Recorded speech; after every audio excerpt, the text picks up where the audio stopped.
News hunt Nidadavolu ప్రేక్షకులకు నమస్కారం.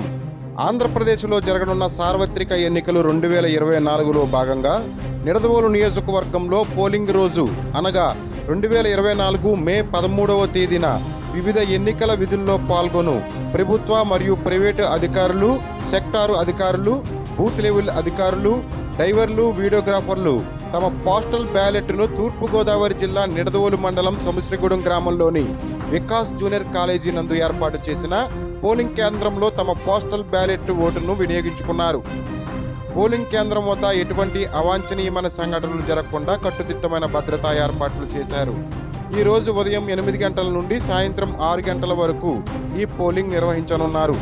ఓపీలు, ఏపీపీఓలు, పిఎల్ఓలు 450 మంది, సెక్టార్ అధికారులు, బూత్ అధికారులు, డ్రైవర్లు, వీడియోగ్రాఫర్లు 134 మంది ఈ ఎన్నికల్లో పాల్గొనున్నారు.